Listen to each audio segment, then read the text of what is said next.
السلام علیکم جی۔ حسین ہم سب کا محرم الحرام کا آغاز ہوا ہے، اور جب اس اسلامی سال کا آغاز ہوتا ہے تو مسلمانوں کے لیے دنیا بھر میں یہ ایک تکلیف کا احساس ہر مرتبہ رہتا ہے، اور یہ نئے سال کا آغاز اور پہلا مہینہ جو ہے یہ مسلمانوں کے لیے ایک بہت بڑا سبق بھی ہے، ایک بہت بڑی موٹیویشن ہے، تحریک ملتی ہے۔ اور آپ نے کس طریقے سے اپنی زندگی میں کسی بھی غلط کام کے لیے جہاں پر آپ کو ایک موقف اپنانے کی بات ہوتی ہے تو ہمیں حضرت امام حسین رضی اللہ تعالیٰ عنہ سے کی جو قربانی ہے اس کی یاد دلاتا ہے، اور ہمیں یہ بتاتا ہے کہ اگر آپ کم تعداد آپ کی اس جگہ پر آ کر جہاں پر آپ کھڑے ہیں اس کا کوئی معنی نہیں رکھتی ہے۔ آپ کس طرف ہیں؟ آپ اللہ اور اللہ کے رسول کے ساتھ ہیں، اللہ کے حکم پر ہیں، نبی کریم صلی اللہ علیہ وآلہ وسلم کی سنت پر ہیں۔ اس سے بڑی ہمیں مثال ملے گی نہیں۔ ہم ہر سال اس کو دہراتے ہیں، یاد کرتے ہیں، اسی لیے کہ ہم اس کی عملی زندگی میں اپنے اوپر اس کا نفاذ کر سکیں۔ تو آج اسی حوالے سے ہم بات کریں گے کہ جو واقعہ کربلا ہے اور وہ جو 10 دن ہیں محرم کے، وہ ہمیں کس طریقے سے اسلام کے ساتھ جوڑتے ہیں، کس طریقے سے ہمیں اللہ کے احکامات پر عمل کرنے کی، نبی کریم صلی اللہ علیہ وآلہ وسلم کی سنت پر عمل کرنے کا درس دیتے ہیں۔ ان سب چیزوں پر گفتگو رہے گی۔ ہمارے ساتھ میری بائیں جانب موجود ہیں علامہ سبطین اکبر صاحب۔ علامہ صاحب، آپ کا بہت بہت شکریہ، آپ تشریف لائیں، آپ حج مبارک بھی کر کے آئے، اس کے لیے بھی آپ کو یہ سعادت حاصل ہوئی۔ عمر صاحب کا بہت شکریہ۔ جناب ہمارے ساتھ موجود ہیں مفتی سخاوت منیر نیمی صاحب۔ مفتی صاحب السلام علیکم۔ وعلیکم السلام۔ بہت بہت شکریہ آپ کا۔ ہمارے ساتھ اسٹوڈیوز میں موجود ہیں جی آصف مغل صاحب، نوحہ خان۔ السلام علیکم جی آصف صاحب، آپ کا بہت بہت شکریہ۔ ہمارے ساتھ تشریف فرما ہیں داؤد نقشبندی صاحب۔ داؤد صاحب السلام علیکم، آپ کا بھی بہت بہت شکریہ۔ گزارش ہے آپ سے کہ ہم پروگرام کا آغاز کریں، تلاوت قرآن کریم کی سعادت حاصل فرمائیے۔ اعوذ باللہ من الشیطان الرجیم،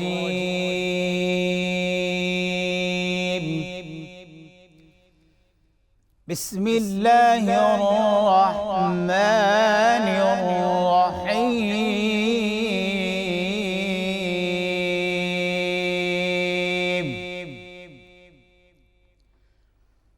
لا تحرک به لسانك لتعجل به، إن علينا جمعه وقرآنه، فإذا قرأناه فاتبع قرآنه،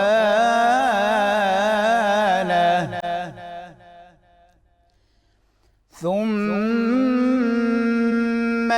إن علينا بيانه، كلا بل تحبون العاجلة وتذرون الآخرة، وجوه يومئذ ناظرة إلى ربها ناظرة، صدق اللہ العظیم۔ بہت شکریہ، جزاک اللہ نقشبندی صاحب۔ نعت رسول صلی اللہ علیہ وآلہ وسلم کے لیے گزارش ہے آپ سے۔ کے لیے میں زندہ رہوں گا، ان کے لیے مر جاؤں گا، ان کے لیے میں زندہ رہوں گا، ان کے لیے مر جاؤں گا، ان کے لیے میں زندہ رہوں گا، ان کے لیے مر جاؤں گا، زور لگا لے تو اے دنیا، تیرے ہاتھ نہ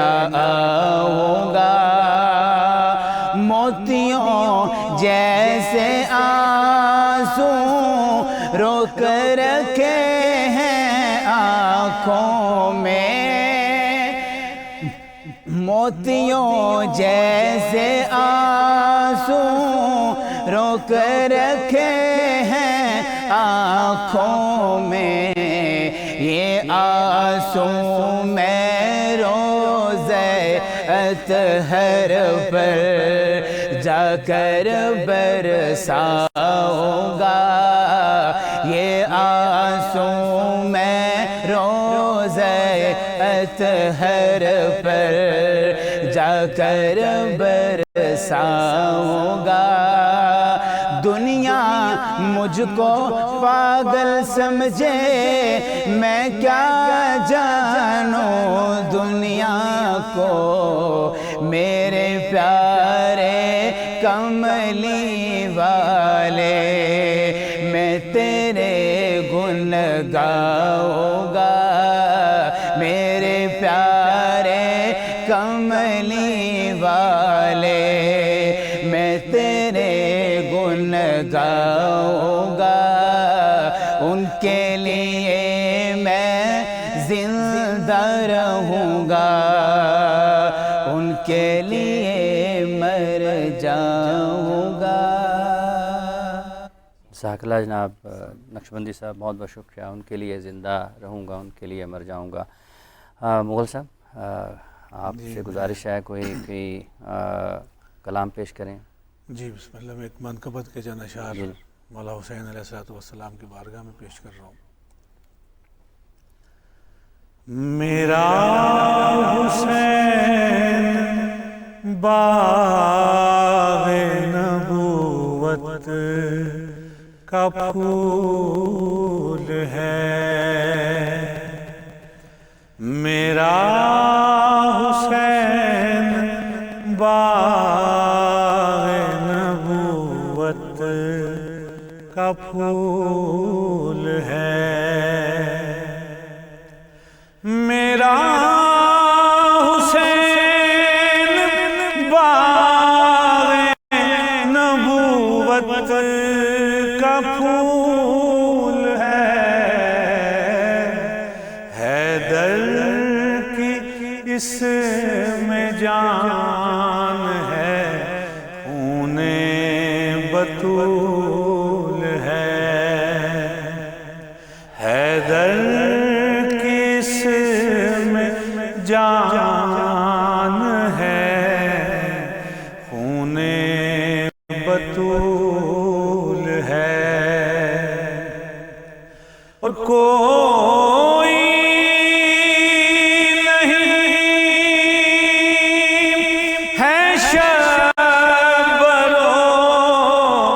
شبیر کے سوا، کوئی نہیں ہے شبر و شبیر کے سوا، ایسا سوار جس کی سواری رسول ہے، ایسا سوار جس کی سواری رسول ہے، گزرا ہے جس جگہ سے نواسا رسول کا، گزرا ہے جس جگہ سے نواسا رسول کا، اب تک وہاں پہ رحمت حق کا نزول ہے، اب تک وہاں پہ رحمت حق کا نزول ہے، جس کے لیے یزید نے اتنے ستم کیے، جس کے لیے یزید نے اتنے ستم کیے،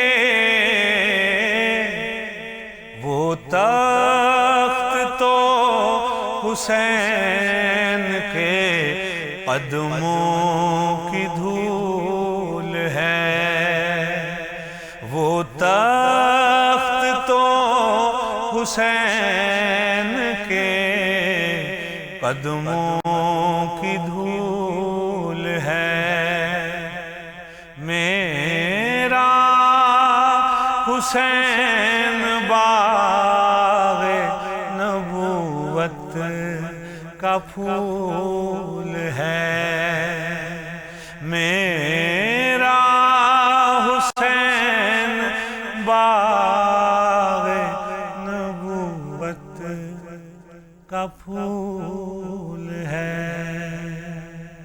بہت شکریہ جزاک اللہ۔ میرا حسین باغ نبوت کا پھول ہے، یکم محرم علامہ صاحب، اور اگر ہمیں میرا حسین باغ نبوت کا پھول ہے، یکم محرم کو اگر ہم دیکھتے ہیں تو کس طرح سے اس کو بیان کرتے ہیں کہ جب یہ قافلہ، جب یہ سفر شروع ہوتا ہے؟ اعوذ باللہ من الشیطان الرجیم، بسم اللہ الرحمن الرحیم، وبہ نستعین انہ خیر الناصر والمعین۔ سب سے پہلے تو عالم اسلام کو فرزند رسول جگر گوش بطول حضرت امام حسین علیہ السلام کی اس عظیم قربانی پر تعزیت پیش کرتا ہوں، اور آپ کا شکریہ ادا کرتا ہوں کہ آپ نے اس ماہ محرم کے ابتدا سے ہی سلسلے کو شروع کیا ہے۔ یقیناً اللہ تعالیٰ نے قرآن کریم کے اندر رسول اللہ صلی اللہ علیہ وآلہ وسلم کو حکم دیا قُلْ لَا أَسْأَلُكُمْ عَلَيْهِ أَجْرًا إِلَّا الْمَوَدَّةَ فِي الْقُرْبَى، کہ جتنی تم نے محنت کی ہے، جتنی تم نے تحریکیں چلائی ہیں اسلام کے لیے، جو کچھ بھی کیا ہے، اگر اس کا اجر طلب کرو، اور طلب کیا ہے وہ میری اہل بیت کے ساتھ مودت کرو۔ اور محبت کا اصول ہے کہ محبت جب کی جاتی ہے تو جیسا محبوب کہتا ہے ویسے کیا جاتا ہے، جیسے محبوب چاہتا ہے ویسے کیا جاتا ہے۔ تو اس کی خوشی میں خوش ہونا اور اس کے غم میں غم منانا، یہ جو ہے محبت کا تقاضا ہے۔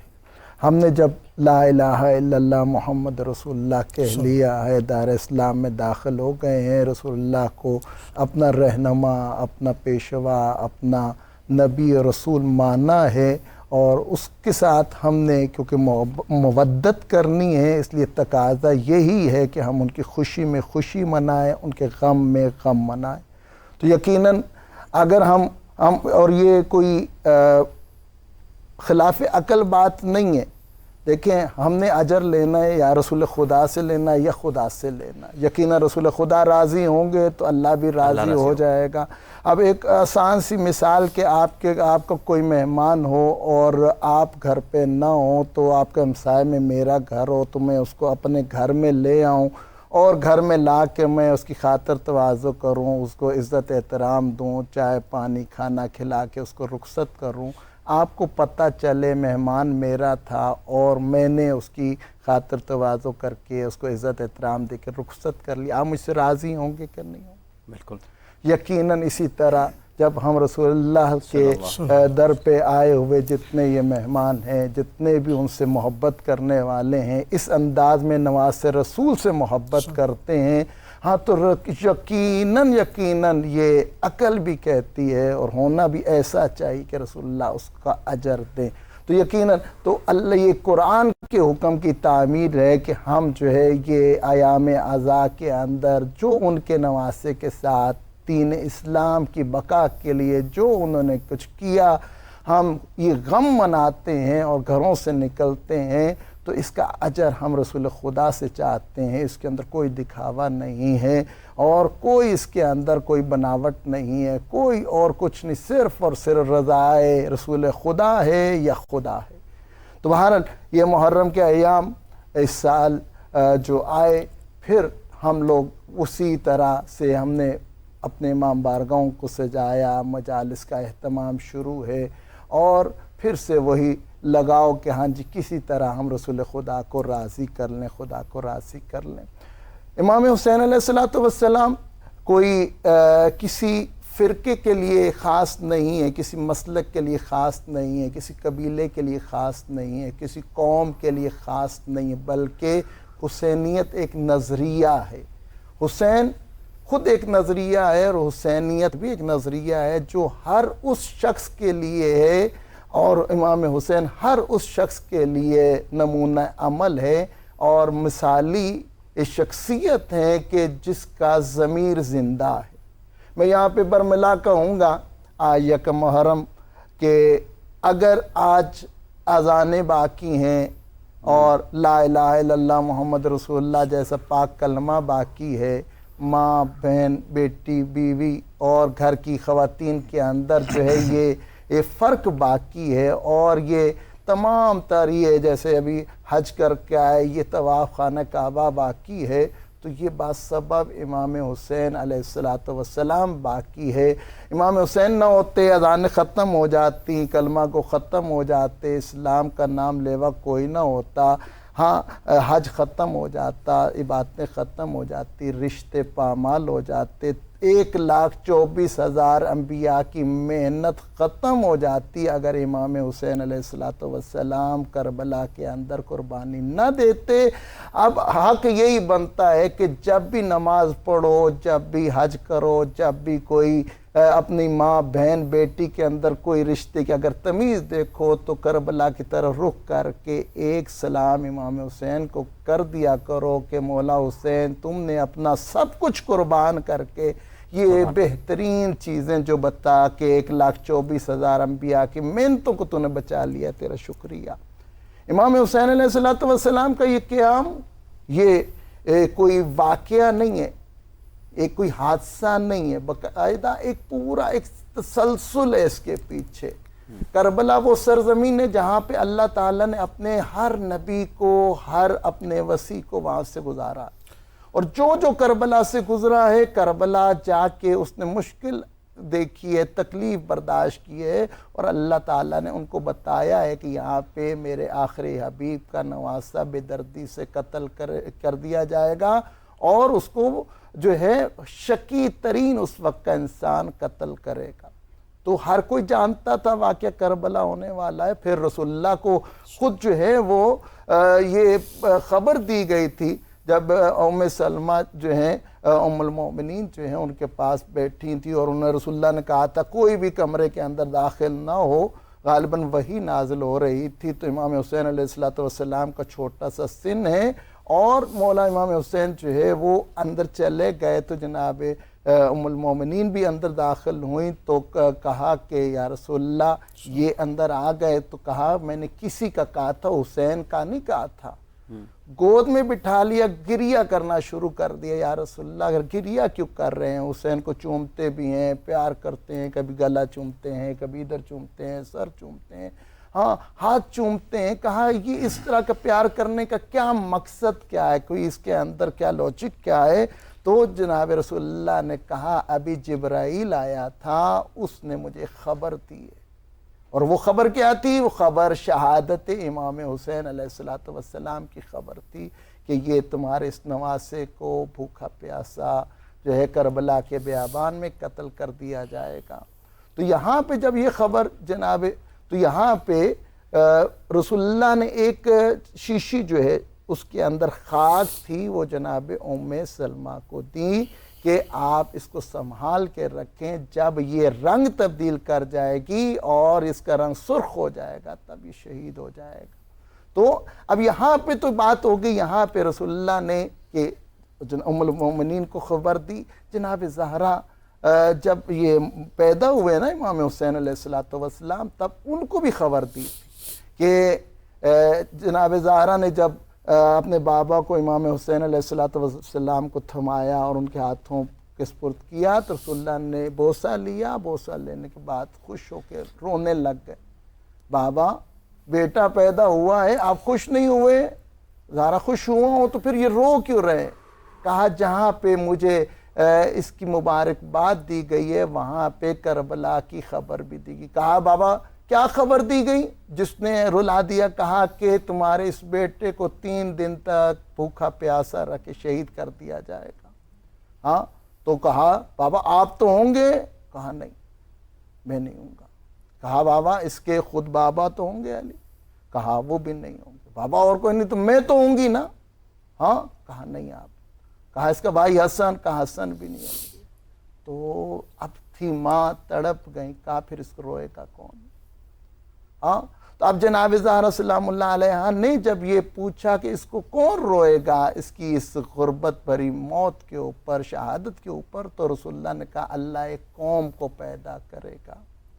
یہ شیعہ نہیں، یہ محب کی بات ہو رہی ہے، محب اہل بیت کی بات ہو رہی ہے، جو اس گھرانے سے محبت کر رہا ہے اس کی بات ہو رہی ہے کہ اللہ ایک قوم پیدا کرے گا جو اس کے جوانوں کو روئیں گے، جو جس کے بوڑھے اس کے بوڑھوں کو روئیں گے، جس کے بچے اس کے بچوں کو روئیں گے، جس کی عورتیں ان کی عورتوں کو روئیں گی۔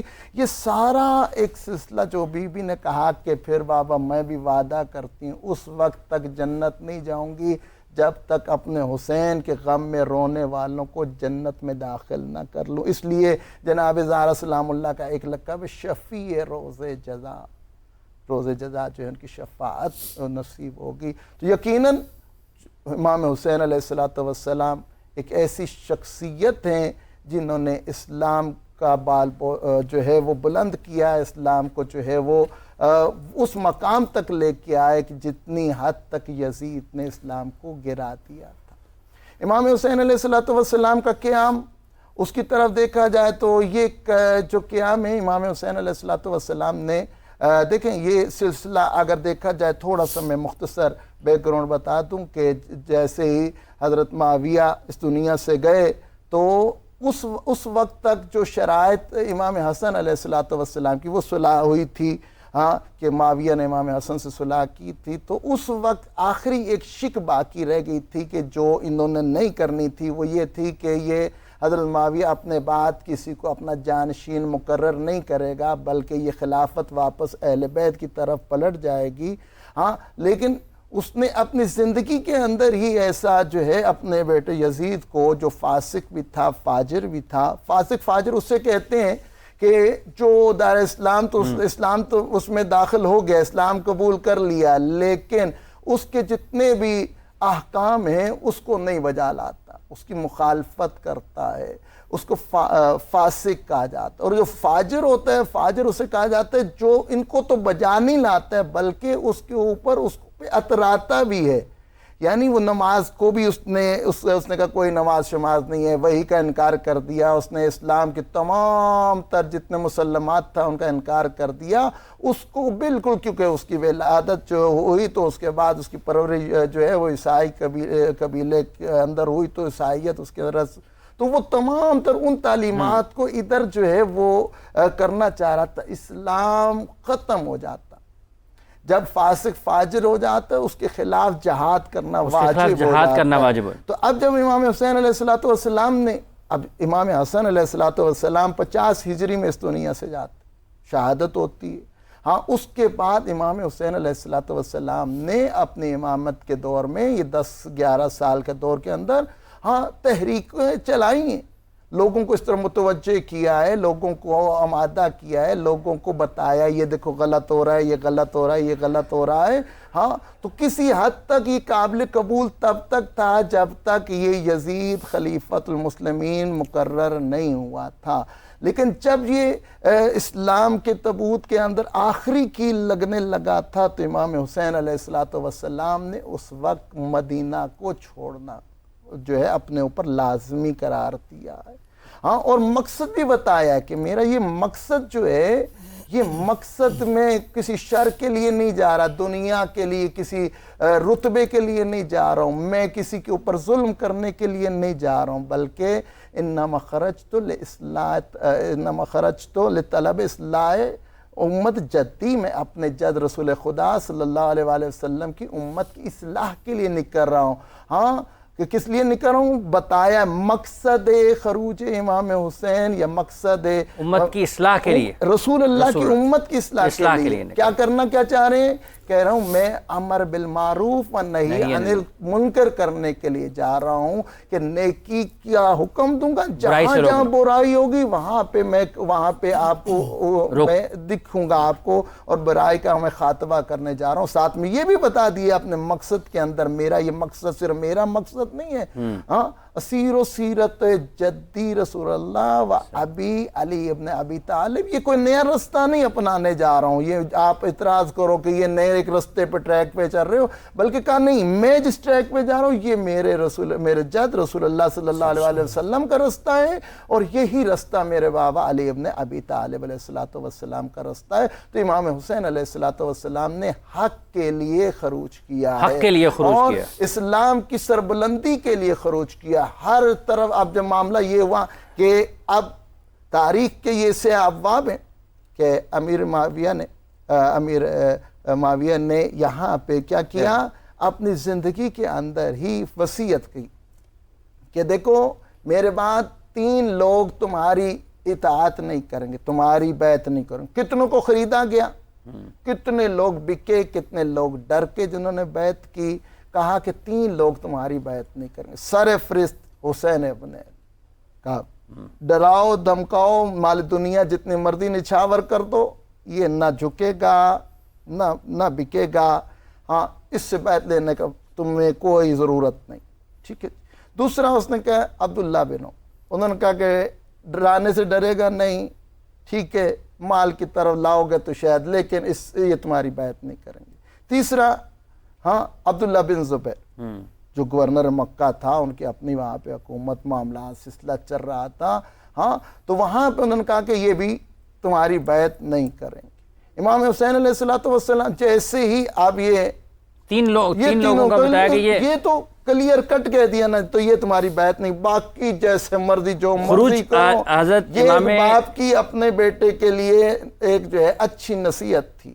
حضرت امام حسین کا آپ نے فرمایا کہ وہ نکلے امت کی اصلاح کے لیے۔ مفتی صاحب امت کی اصلاح کے لیے نکلے، اسی پہلو پر اگر آپ آگے گفتگو کو بڑھائیں۔ بسم اللہ امر بالمعروف نہی عن المنکر۔ بسم اللہ الرحمن الرحیم، اللہم صلی وسلم وبارک علی سیدنا و مولانا محمد وعلی آلہ وصحبہ وبارک وسلم۔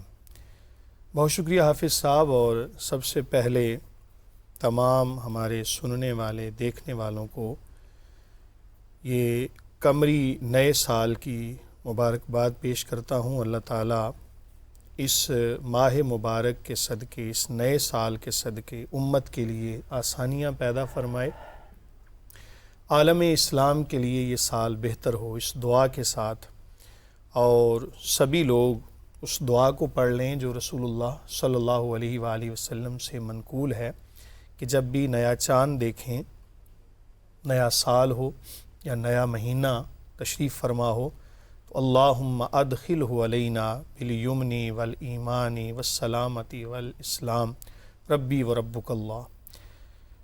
اب آتے ہیں اس بات کی طرف کہ شہدائے کربلا کا یہ سفر کیوں ہوا؟ اصلاح امت کے لیے ہوا، یقینی طور پر، اس میں تو کوئی دو رائے نہیں ہے۔ حضور نبی کریم صلی اللہ علیہ وآلہ وسلم کا یہ عطا کیا ہوا دین جو اللہ تعالیٰ نے ہمیں رسول اللہ صلی اللہ علیہ وآلہ وسلم کے توسل سے عطا کیا، اس کے اندر ہر لمحہ، ہر گھڑی اور ہر وقت قربانی کا تقاضا کیا جاتا ہے۔ جتنا کوئی اللہ تعالیٰ کے قریب ہوتا ہے، رسول اللہ صلی اللہ علیہ وآلہ وسلم کی قربت میں ہوتا ہے، اتنا اسے آزمائشیں بھی سخت آتی ہیں۔ حضور نبی کریم صلی اللہ علیہ وآلہ وسلم کے اس دین کی خاصیت یہ ہے کہ پریشانیاں تو یقینی ہیں۔ جس بندے کو پریشانی نہ آئے وہ سمجھ لے کہ اللہ تعالیٰ اس سے ناراض ہے، اور جس کو جتنی زیادہ پریشانیاں آئیں اتنا وہ ان پریشانیوں کے ذریعے اگر اللہ کے قریب ہوتا ہے تو اللہ تعالیٰ کی یہ نعمت ہے۔ حضور نبی کریم صلی اللہ علیہ وآلہ وسلم آپ نے حضرت امام حسن اور امام حسین رضی اللہ تعالی عنہما وعلیہم السلام، ان دونوں کے بارے میں پہلے ہی بتا دیا تھا۔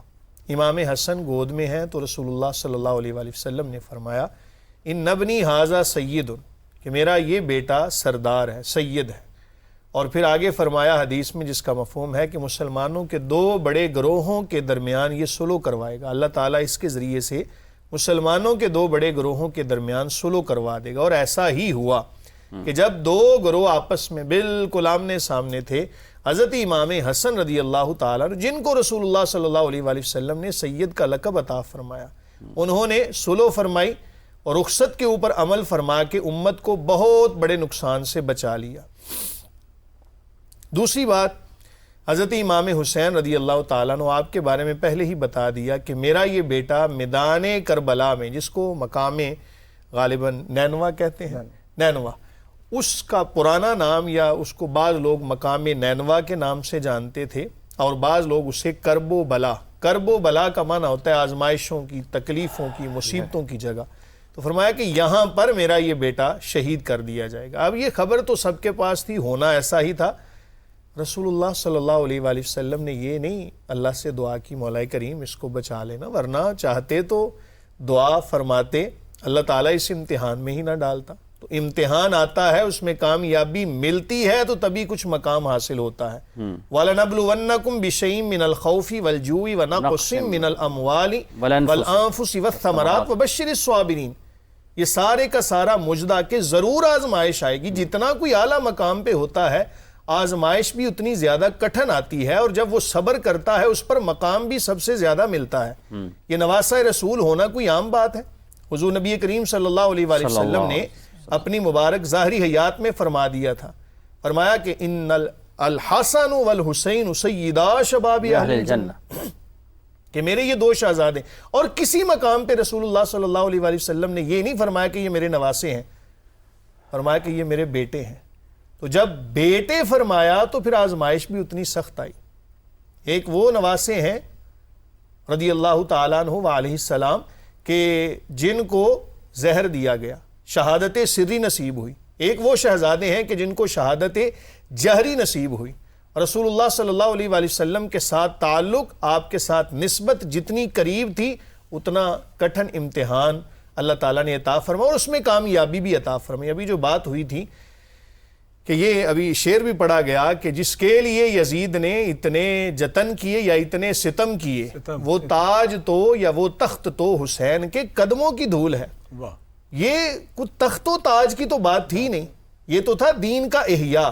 میں یہاں پر یہ بتانا چاہتا ہوں کہ یزید کا وہ کردار ہماری امت، یہ جو امت ہے، اس کے ہر فرد کے سامنے ہے کہ وہ فاسق تھا، فاجر تھا، اور سب سے بڑی جو ایک برائی تھی کہ اللہ تعالیٰ کی حرام کردہ چیزوں کو حلال اور حلال کردہ چیزوں کو حرام کرنے کے در پہ تھا، جس وجہ سے حضرت امام حسین رضی اللہ تعالیٰ عنہ آپ نے مدینہ سے سفر فرمایا۔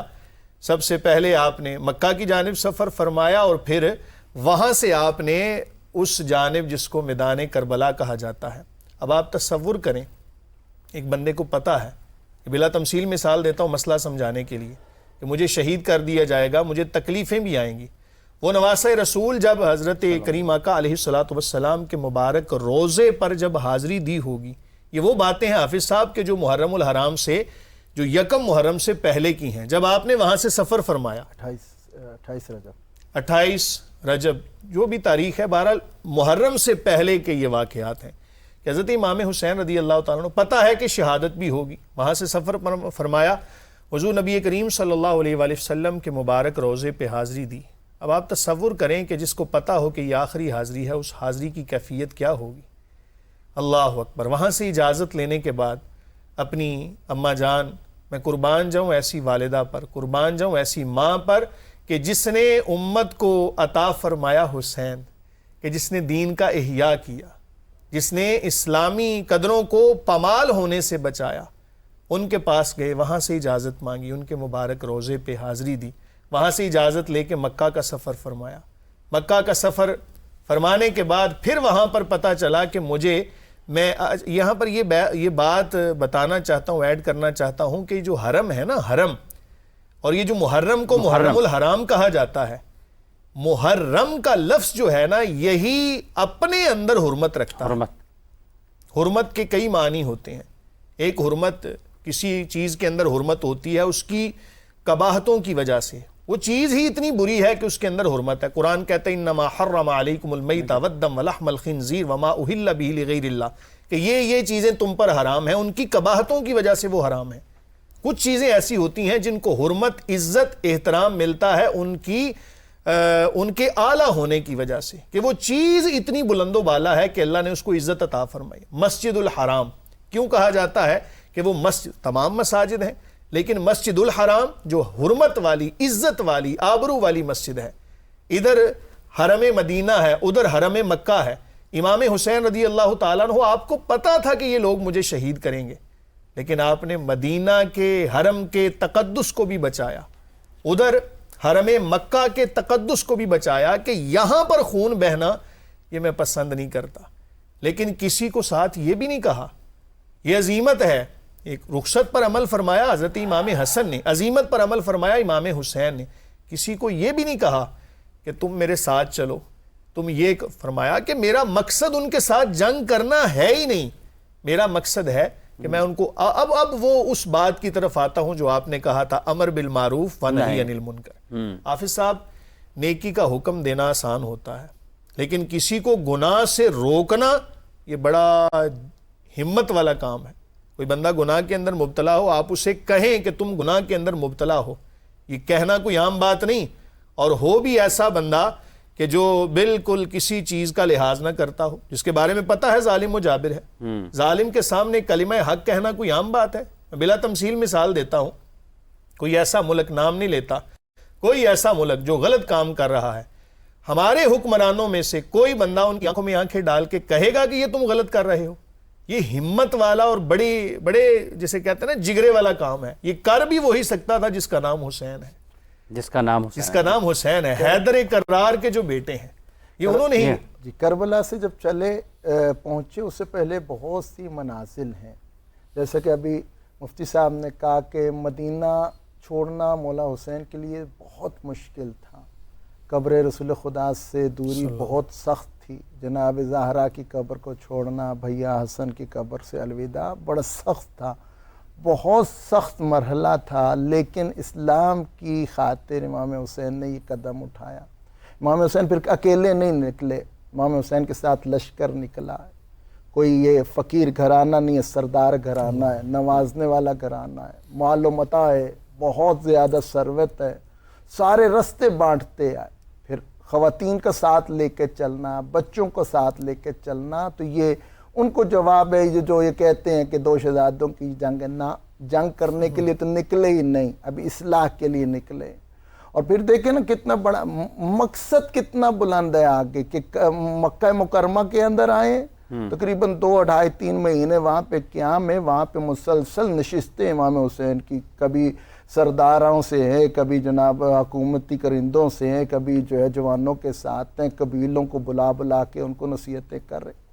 لیکن جب دیکھیں نا اب دنیا جو ہے وہ حج کے لیے جاتی ہے, ہاں مقصد ہے کہ ہاں جی خانہ کعبہ کا طواف کرنا ہے, اپنے آپ کو خدا کے حکم پہ لبیک کہنا ہے اور وہاں پہ پہنچنا ہے.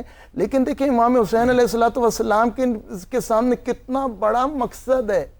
ہاں, ساری دنیا جا رہی ہے کعبے کی طرف یا عرفات کی طرف, امام حسین علیہ السلام نے 8 ذی الحجہ کو اپنے حج کے بندھے ہوئے احرام کو عمرہ میں تبدیل کیا, اور ساری دنیا ادھر جا رہی. امام حسین کوئی عام معمولی نہیں ہے, کوئی بکال نہیں ہے, یہ دکان والا یہ عام فرد نہیں ہے, نواسِ رسول ہے, ایک شخصیت ہے, ایک بہت بڑا نام ہے, ایک بہت بڑی جو ہے کیا کہتے ہیں لوگ سب جانتے ہیں. ہاں, ایک ایسے بندے کا اپوزٹ جاننا جو ہے ہر ایک کے لیے سوالیہ نشان ہے کہ مولا آقا آپ کہاں جا رہے ہیں. ہاں, حج اتنا بڑا فریضہ ہے, اور امام حسین علیہ السلام کو خانہ خدا سے عشق ہے. 25 پیادہ حج کیے امام حسین علیہ السلام نے, مدینہ سے پیدل آتے ہیں مکہ میں خانہ کعبہ کا طواف کرنے کے لیے, حج کرنے کے لیے. ہاں, وہ جس سے عشق تھا اس کو چھوڑ کے جانا, ساری امت مسلمہ جو ہے وہ ادھر کعبہ کی طرف آ رہی ہے اور آپ کعبہ کو چھوڑ کے جا رہے ہیں, ایک بہت بڑا سوال ہے. علامہ صاحب, اگر یہ جو آپ نے یہ بات کیا نا کہ آپ کہاں جا رہے ہیں, اگر ہم اسی پہ گفتگو کو یہاں پر روکیں اور کل اسی پر گفتگو کریں دوبارہ کہ آپ کہاں جا رہے ہیں, سفر کا مطلب سب لوگ حج بیت اللہ کی طرف ہیں, حضرت امام حسین رضی اللہ تعالیٰ عنہ وہ کسی اور سفر پر نکلتے ہیں. آخر میں ہم جی آصف مغل صاحب آپ سے گزارش ہے کہ کلام پیش کریں، اور اس سے پہلے کہ ہم اپنے سننے والوں سے اجازت چاہیں، علامہ صاحب آپ کا بہت شکریہ، مفتی صاحب آپ کا بہت شکریہ، نقشبندی صاحب آپ کا بہت شکریہ، مغل صاحب آپ کا بھی بہت بہت شکریہ، جتنے بھی لوگ ہمیں اس وقت دیکھ رہے ہیں آپ سب لوگوں کا بھی بہت بہت شکریہ. آخر میں آصف مغل صاحب نوحہ پیش کرتے ہیں اور پھر اس کے ساتھ ہم اجازت آپ سے چاہیں گے. آپ سے کل دوبارہ ملاقات ہوگی. قدم قدم پر چراغ ایسے جلا گئی ہے علی کی بیٹی. قدم قدم پہ چراغ ایسے جلا گئی ہے علی کی بیٹی. یزیدیت کی ہر ایک سازش پہ چھا گئی ہے علی کی بیٹی. یزیدیت کی ہر ایک سازش پہ چھا گئی ہے علی کی بیٹی. عجب مسیحا مزاج خاتون تھی کہ لفظوں کے کیمیا سے. عجب مسیحا مزاج خاتون تھی کہ لفظوں کے کیمیا سے حسینیت کو بھی سانس لینا سکھا گئی ہے علی کی بیٹی.